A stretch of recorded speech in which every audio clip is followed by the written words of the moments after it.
Saludos, amigas y amigos, bienvenidos a su podcast Despolarizados. Desde aquí, desde las redes sociales de Unión por Venezuela, como saben, transmitimos esto a través de nuestro Instagram TV los miércoles a las 8 de la noche, con retransmisión los días jueves a las 2 de la tarde a través de Punto de Corte. El día de hoy nos acompaña el historiador, profesor universitario y columnista Pedro Benítez. Pedro, bienvenido a nuestro podcast Despolarizados.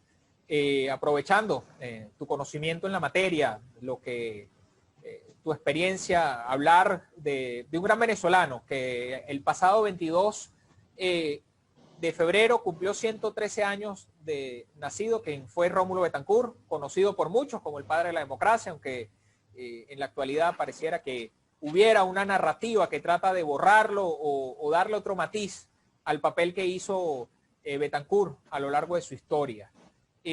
Lo primero que quiero preguntarte, vamos a tratar de echar, como dicen, de atrás hacia adelante, pero ¿qué pudiera pensar o qué legado nos puede dejar alguien como Rómulo Betancourt en estos tiempos tan turbulentos que estamos viviendo en Venezuela? Bueno, Rafael, oye, primero muchas gracias por la oportunidad de estar en tu espacio. Espero que se repita. Por supuesto. Y de verdad un gusto conversar contigo. Mira, Manuel Caballero, que fue uno de los biógrafos más importantes de Betancourt, vemos que las dos últimas grandes biografías de Rómulo Betancourt la han hecho Naudi Suárez, por un lado, que es muy anterior, la de Manuel Caballero y la de Germán Carrera Dama. Carrera Dama y Manuel Caballero coinciden una cosa en la que Caballero hacía mucha insistencia. Él decía que una cosa que distinguió a la generación política de la que Betancourt formó parte, que para generalizar se ha llamado la generación del 28, pero eso habría que matizarlo bastante, es que hubo un cambio de el yo por el nosotros. O sea, la política venezolana, hasta el momento que ellos aparece ese grupo haciendo actividad en Venezuela, de proselitismo, se destacaba por un agudo personalismo político de los caudillos. Ellos conscientemente deciden cambiar eso. Entonces la democracia venezolana es una construcción colectiva. Incluso Caballero sitúa su arranque con el 14 de febrero del año 36. Ahora, dicho eso, no cabe ninguna duda, y en eso coincide él y otros que han trabajado esta personalidad histórica, es que Betancourt, sin lugar a dudas, fue el personaje central, ¿no? Sin meternos aquí en el papel del individuo en la historia, pero ese gobierno, pero primero el gobierno del trienio, del que su principal aporte fue el establecimiento del voto universal directo y secreto, fue una revolución política. De ahí en adelante, por ejemplo, Pérez Jiménez cambió la constitución, hizo una nueva, pero él se robaba las elecciones, pero esa norma no la cambió.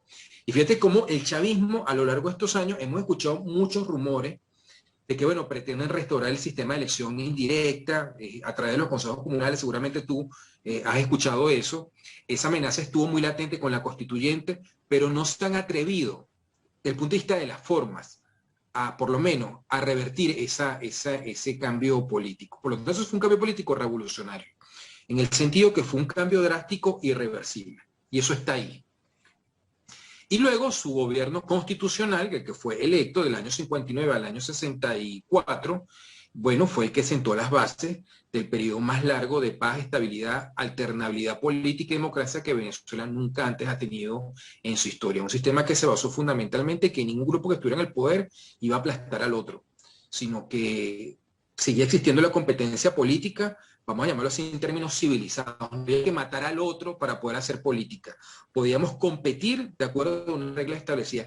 Y eso que fue inédito en la historia venezolana, yo creo que eso todavía está en nuestra memoria colectiva hasta el día de hoy. Por lo tanto, esos 40 años fueron trascendentes desde el punto de vista del ascenso social, cantidad de hijos de campesinos. Cito el caso de mi familia, hijos de campesinos que en una primera generación, la siguiente generación se alfabetizó y pudo ir a una universidad pública, o con el gran plan de becas Gran Mariscal de Ayacucho pudo ir a universidades de otras partes del mundo. O sea, Venezuela tuvo un salto de modernización muy rápido, traumático en muchos aspectos, que explica también la crisis que el sistema va a tener en los últimos años, lo explica en parte, pero en la perspectiva histórica de nuestra accidentada vida republicana, desde que rompimos con el Imperio Español hasta el momento que estamos hablando, eso sin lugar a dudas han sido los mejores 40 años que ha tenido Venezuela, en la que conoció una democracia imperfecta. Con el detalle, bueno, que no conozco ninguna otra democracia que no lo sea. Claro, por supuesto. Hay una cosa que destaco de varios, pero la primera que quiero hablar. Cambiar el yo por nosotros.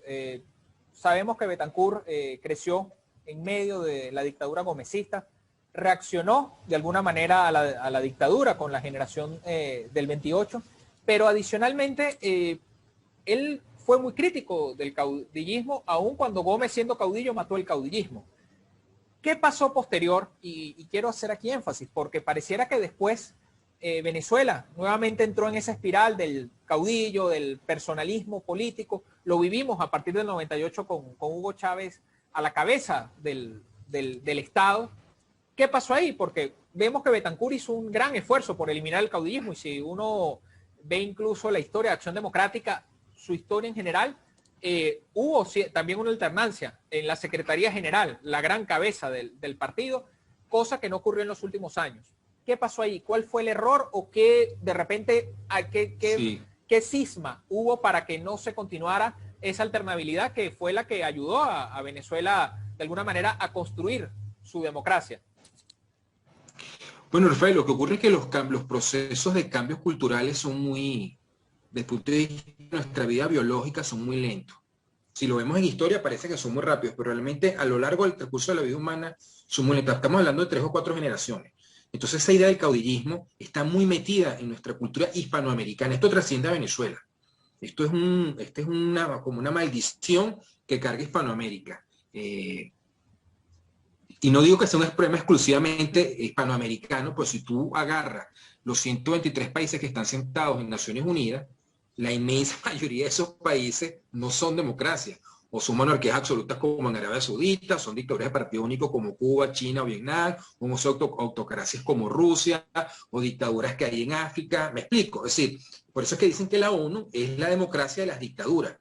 Es decir, la democracia liberal tal como nosotros la conocemos, elecciones periódicas, limitación del poder por medio de la ley, la alternabilidad política, libertad de expresión, tolerancia religiosa, etcétera, etcétera, etcétera, es un hecho excepcional en la historia humana. O sea, a lo largo de la historia humana, la forma normal de gobierno ha sido mediante el despotismo de un grupo o de una persona. Siempre eso así. Eso ha sido así. Empezamos a ver democracias, algo parecido a democracia, con la República Norteamericana, con Estados Unidos, y sin embargo la quinta parte de su población era esclava, ¿no? Lo vimos con la Revolución Francesa y terminaron con Napoleón. Es decir, este sistema político es algo excepcional, esto hay que también nunca perderlo de vista. Entonces, en el caso de Venezuela, esa tensión cultural de nuestro pasado está presente. Recuerda, por ejemplo, que mucha gente en el 98, bueno, tal vez tú no lo recuerdes porque eres muy joven, pero en el 98 mucha gente votó por Chávez por el recuerdo de Pérez Jiménez. Correcto. De que hacía falta un militar que pusiera orden. Eso estaba muy presente en el imaginario colectivo. A propósito, que se habló muchos días, en estos días, por supuesto, porque se está cumpliendo una conmemoración más de los tristes sucesos del 27 y 28 de febrero del año 89, a mucha gente se le olvida que el héroe, y lo que te voy a decir es terrible, ¿no? El héroe de aquella jornada fue el comandante, el ministro de la Defensa, el general Ítalo del Valle Allegro. Por una parte, claro, para una parte de la población fueron los militares los que pusieron orden. Ya sabemos cuál fue el precio. Bueno, afortunadamente yo creo que pese a los excesos terribles que hubo, que son injustificados, en otras circunstancias, en otro momento de Venezuela o de otro país latinoamericano, un militar en la situación de Ítalo del Valle Allegro hubiera dado un golpe de Estado y se queda con el poder con el aplauso de una parte de la población. Lo que pasó en Chile en el año 73, lo que pasó en Argentina en el 76, lo que pasó en Brasil, y puedo hacer una lista muy larga. O sea, las dictaduras no se sostienen solas. Siempre hay un sector de la población que por re o por fa los respalda. Entonces, eso estaba ahí presente. Entonces, el epítome del caudillismo político venezolano fue Hugo Chávez. Solo que él no llegó por medio de una revolución armada como en el siglo XIX, ni por un golpe de Estado, que lo intentó, sino llegó por los votos. Esa cuestión está muy presente. Incluso, Rafael, yo te diría, y esta es una tesis de Carrera Damas en su libro, la tesis de Carrera Damas sobre la figura de Betancur es que dice que Betancur es una persona que se venció a sí misma. Betancur era un hombre que también tenía un carácter autoritario, de carácter fuerte. Él decía que, bueno, este es un país caribe y bueno, y aquí hay que jefear para controlar esto, ¿no? Y eso se veía mucho en su estilo político. Sin embargo, él tuvo la capacidad personal de no dejarse arrastrar por su ambición, por esa tendencia, sino controlarla. Y en el año 63 ni manipuló la Constitución, ni manipuló el sistema, que lo pudo haber hecho, y se advino y respetó los resultados electorales, y fue la primera vez que un presidente electo democráticamente le entregó a otro presidente electo democráticamente, y más nunca intentó volver a la presidencia, cosa que en el año 72 pudo haber intentado, pero él renunció a esa posibilidad porque él estaba consciente de que eso le iba a hacer daño. Lamentablemente, a mi modo de ver, tanto el expresidente Carlos Andrés Pérez como el presidente Caldera cometieron el error de volver a la presidencia. Yo creo que esas dos reelecciones fueron negativas para el país, aunque creo que en sus dos gobiernos, estos segundos gobiernos, hubo muchas cosas rescatables de los dos presidentes. Pero el balance general yo creo que fue negativo para Venezuela. Y bueno, como yo decía en AD, y a mucha gente no le gustaba, al final AD terminó teniendo como secretario general a un compañero que tenía muchos méritos a lo largo de su lucha como combatiente democrático, que fue el compañero Alfaro Cero, pero que se terminó llamando a sí mismo el caudillo. O sea, una cosa absolutamente absurda, ¿no? Fíjate tú la paradoja de esto. Un partido cuyo origen fue luchar contra el caudillismo, terminó teniendo como secretario general a un caudillo. Entonces, bueno, ya AD había perdido cuál era su norte, y lo que nosotros hemos tenido entonces es un personalismo político muy fuerte, y lamentablemente, y no me extiendo más con esto, Rafael, del lado del campo democrático venezolano, de la oposición, ese estilo político se ha replicado. Es decir, anteriormente el que quería hacer política en Venezuela, el modelo era Betancur, entonces fundaba un partido político, creaba unos comités en los estados, en las regiones, hacía una convención, se buscaba un estatuto, buscaba un programa político, unas banderas ideológicas, o sea, construía un movimiento colectivo. Con Chávez no. Con Chávez el modelo es nuevamente el personalismo, el pueblo, yo y el pueblo, entonces el pueblo me sigue a mí. Y eso uno lo ha visto también en la oposición venezolana. O sea, al final del día, por eso es que tú ves que las alternativas no son claras frente a lo que el chavismo ha vendido. Por eso es que yo digo que hay un sector de la oposición venezolana, no digo que todo el mundo, pero hay un sector, a mi modo de ver, minoritario, que delira por un Chávez, pero de derecha. Es así. Trump. Bueno, el caso de Trump me parece muy emblemático, y antes de abordar eso, quería preguntarte algo. Betancur, a nivel histórico, es un personaje de estudio. Voy a mencionar que estaba terminando de leer un libro escrito justamente por Jorge Olavarría sobre llamada La Revolución Olvidada, que es sobre el 18 de octubre. Él ahí hace duras críticas. Sabemos que Olavarría fue siempre un gran crítico de AD, de Betancur, no fue precisamente lo más objetivo posible.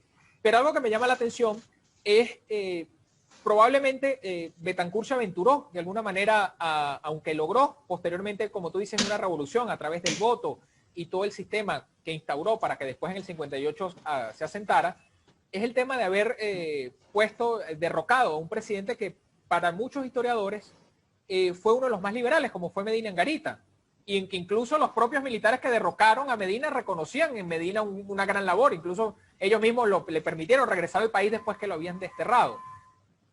Sabemos que Betancur aprendió de esa lección, pero no hubiera sido, o de repente la historia hubiera sido distinta si hubieran dejado que el proceso hubiera continuado como estaba previsto, o de repente era necesario hacerlo porque ya los militares tenían planeado hacer el golpe y venía, como dicen, una conjura de militares jóvenes a tomar el poder, aunque no tuvieran el respaldo de un partido político como Acción Democrática. Sí, bueno, ese es el dilema de octubre, ¿no? Correcto. Que hubiera ocurrido así. Es muy difícil de decirlo, ¿no? Hay una entrevista que cada cierto tiempo vuelve a circular en las redes, Rafael, que es la que le hizo Rafael Arraiz Luca a Ular Pietri, donde tocan precisamente ese tema. Porque si el presidente Medina reforma la ley electoral y convoca elecciones populares, el para la democracia hubiera sido Isaías Medina Angarita. Correcto. Pero Isaías Medina no lo hizo. O sea, si él hubiera seguido con las reformas que venía llevando, que legalizó los partidos de oposición, fue muy tolerante con la opinión pública, respetó la libertad de expresión. Venezuela no tuvo perseguidos políticos, Medina se actaba de eso, y con razón. O sea, todos los señores decían, bueno, por mi causa no hay ninguna madre que llore un hijo que esté preso o esté asesinado por cuestiones políticas. Eso es cierto. Pero la pregunta es por qué Medina no cerró ese ciclo convocando elecciones presidenciales libres y democráticas, porque ya había pasado una década de la muerte de Gómez. Y ese tema, Lucas se lo plantea a Uller, ¿no? Y lo que Uller dice ahí, y hay otras fuentes que así lo corroboran, es que Medina decía que no podía hacer eso, porque al final del día él era heredero de Gómez. Es decir, aquí había un sistema político de dominación política que crearon Cipriano Castro y Juan Vicente Gómez, según el cual todos los presidentes, para ser presidente de Venezuela, los requisitos eran las leyes no escritas del sistema, tenía que ser tachirense y militar.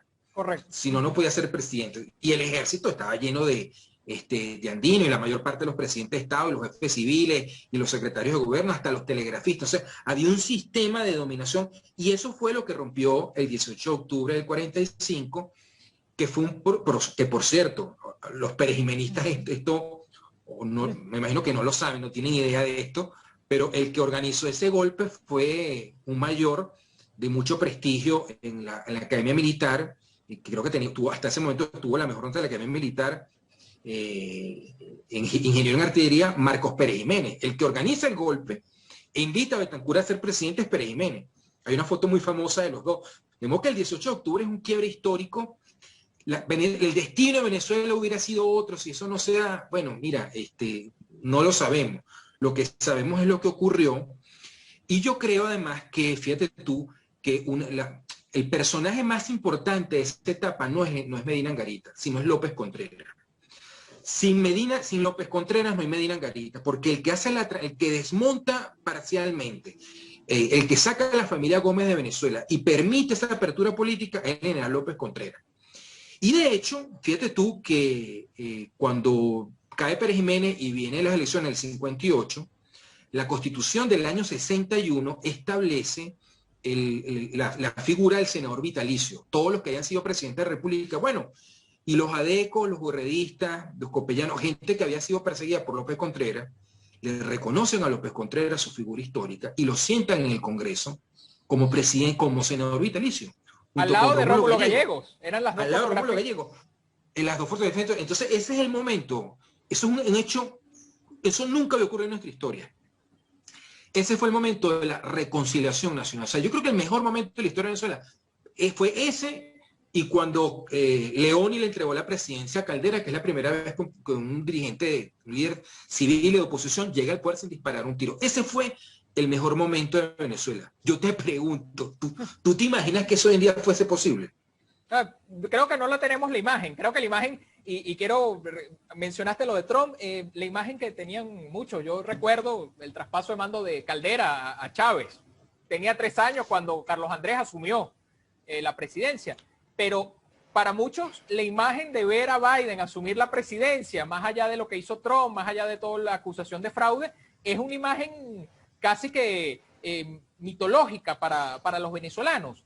Y ahora yo pregunto lo siguiente, porque mencionaste el tema del caudillismo, del personalismo.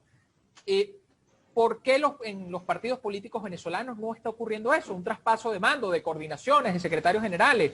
Y pongo el caso de Europa. España, por ejemplo, cuando el PP tuvo grandes fracasos, cambian al líder del PP. Cuando el PSOE ha tenido fracasos, cambian al líder del PSOE.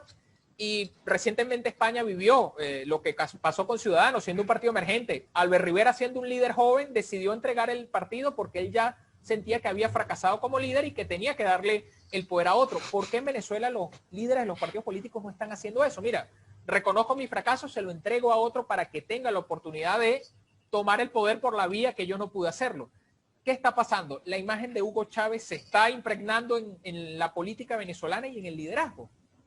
Sí, bueno, eso es parte de la revolución chavista. O sea, no todas las revoluciones son para bien, las revoluciones son para mal, y este es nuestro caso, ¿no? Sí, eso es, Rafael, vuelvo a mi punto. El líder, y lo que te voy a decir para mí es una absoluta desgracia, pero lo constato, es un hecho que lo constato. El líder latinoamericano más importante del siglo XX fue Fidel Castro. O sea, el peor dictador, a mi modo de ver, de los muchísimos que hemos tenido en América Latina, fue Castro. O sea, la dictadura más larga del continente. Y le entregó el poder a su hermano. O sea, una dictadura de tipo familiar. O sea, no tiene nada que envidiarle los Somoza o Trujillo o Gómez en su momento. Eso es, entonces, y ahora tienes el caso del presidente Díaz-Canel, pero bueno, todo el mundo sabe que el que manda ahí es Raúl Castro. Entonces, lo mismo que Trujillo hacía con los presidentes en República Dominicana, con Balaguer, por ejemplo. Balaguer Correcto. era el presidente, todo el mundo sabía que el pueblo tenía Trujillo. Y aquí, bueno, pasó con Victorino Vázquez Bustillo, pasó con Gil Fortul, con Juan Bautista Pérez, eran presidentes, porque uno sabía que aquí el que mandaba era Gómez. Correcto. Bueno, en Cuba está pasando lo mismo. Eso está en nuestra cultura y bueno, contra eso es que hay que luchar. ¿Cómo? Bueno, como tú estás haciendo ahorita, conversando estos temas, poniéndolos sobre la mesa. Evidentemente, yo entiendo vamos a llamarlo así, angustia, yo la comparto, porque es como que un retroceso histórico, ¿no? De gente que dice, bueno, yo prefiero ser cabeza de ratón a ser cola de león, ¿no? Y no están dispuestos a facilitar algún tipo de relevo o por lo menos de ampliar la forma de lucha en un esfuerzo colectivo. Eso también tiene que ver con la debilidad de la sociedad civil. A medida que se va empobreciendo y se va debilitando, esas cosas también terminan ocurriendo, se queda sin mecanismo de resistencia. Bueno, sí, los países caen en este tipo de situaciones, es lo malo. Lo bueno es que otras experiencias históricas nos dicen que eso también se puede salir. Correcto. Recordándole que estamos conversando con Pedro Benítez, historiador, profesor universitario, además de columnista. Quiero preguntarte una cosa que siempre me ha llamado la atención de una de las frases de Betancourt, de esas que uno dice, cónchale, ¿cómo se puede decir eso? Betancourt siempre afirmaba que su gran legado no era haber sido 2 veces presidente de la República o haber instaurado un sistema democrático. Él decía que su gran legado era un partido político.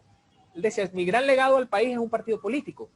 Y hoy en la actualidad, Acción Democrática, conocido por muchos como el Partido del Pueblo, es un partido que, y no quiero aquí ofender a nadie, da pena, dividido en 2 toletes, un abstencionista, un participacionista, se acusan mutuamente de cosas terribles y hay una base, vamos a llamarla ADECA o socialdemócrata, como quieran identificarse, o acción democratista, como le gusta a la gente de alguna manera, que se siente desamparada. Prácticamente AD se volvió el reflejo del país. ¿Qué pensaría alguien como Betancourt en estos momentos o los fundadores de AD viendo lo que han hecho con un gran partido que fue gobierno y que ahora se está peleando por unas siglas o por tratar de tener espacio en la política venezolana? Bueno, sí, me imagino que se sentiría muy decepcionado, ¿no? Bueno, AD ha tenido una historia muy accidentada. No es la primera vez que AD pierde las siglas, ¿no? AD es un partido que ha estado en la clandestinidad. Originalmente no se llama AD, sino que se llama PDN. Medina el que lo legaliza. Después la Junta Militar los ilegaliza otra vez, pasan a la clandestinidad, regresan, pierden la tarjeta. Hay una disputa por la tarjeta en el año 63 entre AD gobierno y AD oposición, que ahí salió con la campaña para recuperar la blanca, vota negro, es una opción, vota negro, es una opción que planteo. Luego tuvo la tremenda división del año 68 con el maestro Prieto, que era una figura gigantesca, enorme en AD. Es decir, un partido que ha tenido mucha avatares, como le ha sido la historia latinoamericana, ¿no? Sí, bueno, evidentemente es lamentable, ¿no? La situación actual, lo que pasa es que, bueno, tampoco podemos abstraernos de las circunstancias en las que estamos metidos, de que tenemos un régimen personalista donde no hay, donde el poder no está limitado por las leyes, donde, bueno, tú judicializas a partidos políticos, a tu real saber y entender. AD en el año 2017 validó 2 veces ante el Consejo Nacional Electoral, y ese Consejo Nacional Electoral reconoció esa directiva. Y bueno, otro día, bueno, un día decidieron, bueno, le vamos a quitar la tarjeta al secretario general y se la vamos a dar a otra persona que se llevó, fue a un miembro del CEN y a otro miembro de un CEN. Esas circunstancias tampoco las podemos perder las podemos perder de vista, ¿no? Entonces, bueno, frente a eso, es la realidad con la que estamos luchando, ¿no? Y ya para ir cerrando, porque son muchos temas que uno va a abordar. A principios de año, una de las primeras entrevistas que hicimos del año del podcast fue entrevistar a Xavier Coscojuela, hablándole sobre Teodoro Pekov. Y una pregunta que le hice, te la quiero hacer a ti, porque Enrique Krause, un columnista y analista mexicano, hacía una similitud en algún momento entre Teodoro y Pekov y Betancourt, recordando un viaje que tuvo Pekov a México, uno de sus últimos viajes y últimos encuentros que tuvo con Gabriel García Márquez. Yo le preguntaba lo mismo a Xavier Coscojuela y te lo pregunto a ti. ¿Será que esa figura tan enigmática, que lamentablemente no llegó a la presidencia de la República como fue Teodoro Pekov, tiene cierto paralelismo con Betancourt? Porque bueno, ambos tienen unos mismos orígenes, evolucionaron de la misma forma pensando igual, sobre todo con el tema del comunismo, y después tocaron temas y críticas a un sistema que ellos mismos llegaron a defender, incluso a atacar.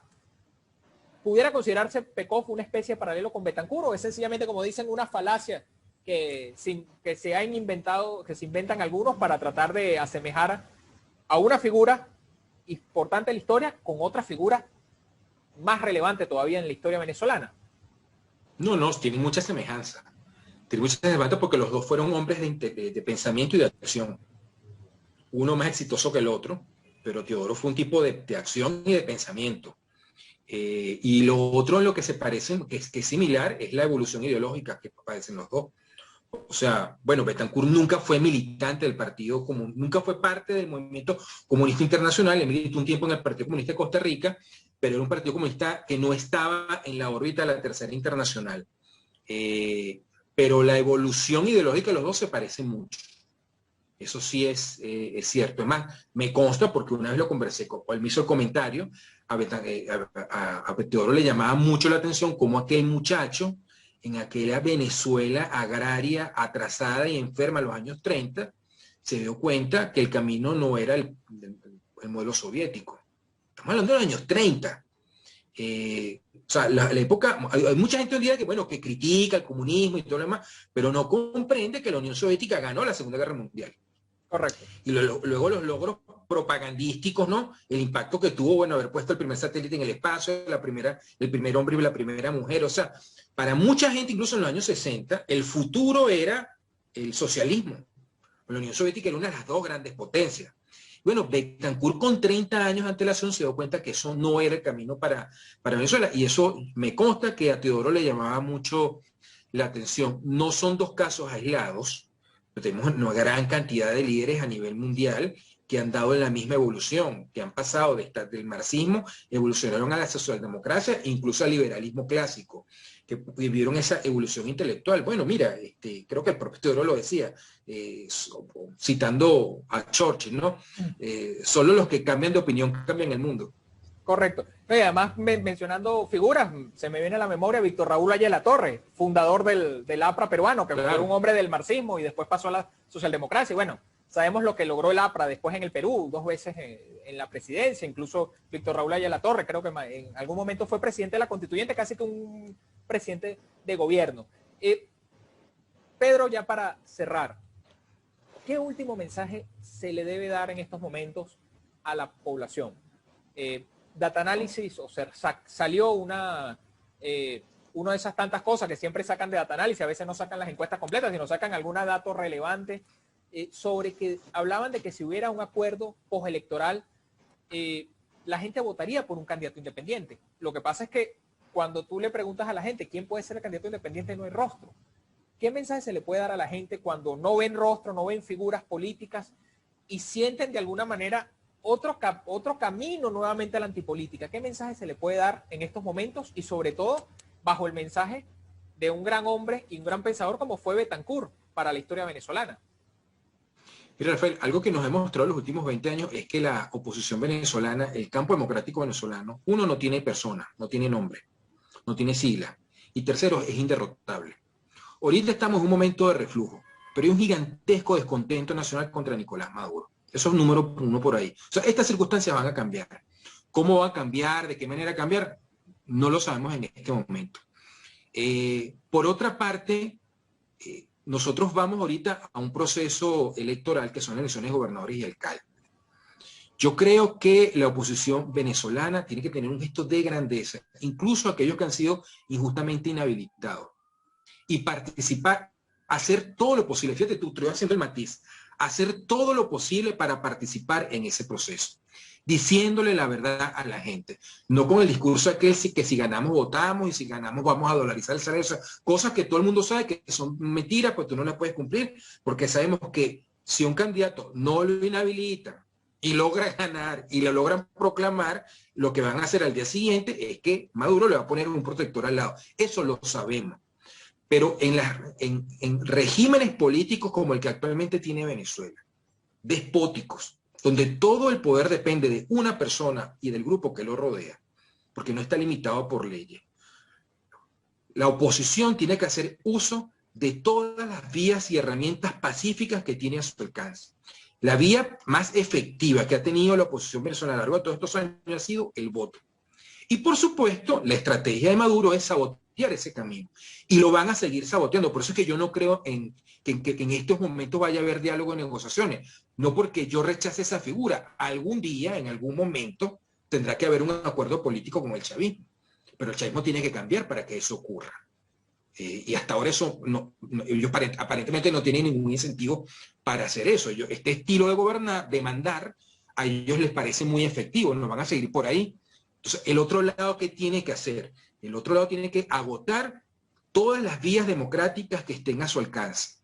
Si en el camino te inhabilitan los candidatos, te judicializan las tarjetas y te cierran todas las vías, bueno, perfecto. Pero que esa sea la decisión de ellos y que no sea como consecuencia que tú decidiste abstenerte de participar.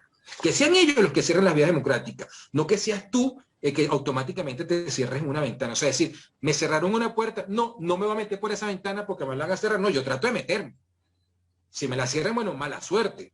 Pero yo no puedo partir. Me parece absurdo decir, no, yo no voy a hacer eso para hacer... No, hazlo, que te hagan trampa y tú denuncias el fraude y eso va a tener consecuencias nacionales e internacionales y continúas haciendo la lucha. Eso es a lo que nosotros nos estamos enfrentando. Porque la otra alternativa, bueno, es entregar a Venezuela. Entregar a Venezuela y desmovilizar todo el movimiento democrático dentro del país. No, todavía tenemos una gran cantidad de dirigentes sociales, locales y regionales. Tenemos 4 dirigentes de opositores que están en esos estados. A esa gente no la podemos abandonar. Tenemos alcaldes que tienen su espacio en situaciones muy precarias. A esa gente no la podemos abandonar. Le tenemos que dar todo el apoyo que sea posible. Y lo que el exilio venezolano tiene que hacer, en mi modesto punto de vista como historiador, es tener un gesto de grandeza democrática y apoyar a esta gente que sigue resistiendo en el país. Mira, hay una carta a propósito del tema de Betancur, ¿no? Que fue el que te motivó a este programa y te lo agradezco mucho, la invitación. Hay una carta poco conocida que Betancur en el año 57 le manda a Rafael Caldera. En el año 57, resumiéndolo apretadamente, Betancur dice, puesto que AD, que es el principal partido de oposición, está ilegalizado, estamos perseguidos y no podemos participar, y puesto que tú, Rafael Caldera, él es el único dirigente de prestigio conocido que queda en el país, y puesto que la constitución de Pérez Jiménez, fíjate tú, una constitución, si puedo decir ilegítima, era esa, establece que tiene que haber el año que viene elecciones presidenciales en Venezuela, bueno, postúlate como candidato y nosotros desde la clandestina y desde el exilio vamos a llamar a votar por ti. Entonces el nivel de gesto que tuvo esa gente, por supuesto, la Seguridad Nacional te capturó la carta no le llega a Caldera, y la decisión que toma Pérez Jiménez es que decide manipular el sistema y no ir a esas elecciones. Y ese fue el principio de la caída de Pérez Jiménez. Hay otro artículo que me gusta citar mucho, que lo escribió Luis Herrera Campins, que estaba exiliado en Alemania, y que se llama Venezuela frente a 1958, donde precisamente plantea esta tesis. En estas condiciones, puesto que la Constitución de Pérez Jiménez establece que va a haber elecciones presidenciales, bueno, vamos a participar con el candidato que podamos inscribir y en las condiciones que podemos inscribir. Eso sí, que es muy, muy importante, y al político venezolano le cuesta mucho hacer esto, diciéndole la verdad a la gente, no mintiendo, no dorando la píldora. Es llamar al voto como un instrumento de lucha, de movilización democrática de las grandes mayorías. Eso es lo que yo creo que es nuestro camino, el camino que tenemos que emprender de ahora en adelante. Agradecido por ese mensaje, sobre todo esos temas históricos o trascendentales, entenderlo. Yo creo que hemos dejado unos mensajes bien claros, sobre todo la grandeza y la humildad y el momento de entrega que hay que hacer, y a veces sacrificios creo que son necesarios. Agradecido, sí, Pedro, por esta oportunidad que nos has dado. Esperemos que sean muchas más, que podamos seguir conversando, participando en otros tipos de eventos contigo, no solo el podcast, foros que siempre realizamos, y podamos seguir hablando de estos temas, que son debates que queremos seguir promoviendo y que sean necesarios, porque siempre lo que decimos de Unión por Venezuela, promover los espacios de entendimiento, de encuentro y sobre todo la lucha democrática y la lucha pacífica, que es lo que todos los venezolanos debemos apostar en estos momentos. Gracias a ti, Rafael. Un abrazo. Amigas y amigos, ha sido todo por hoy en nuestro podcast Despolarizado. Como siempre, nos vemos la próxima semana, miércoles 8 de la noche. Será hasta la semana que viene.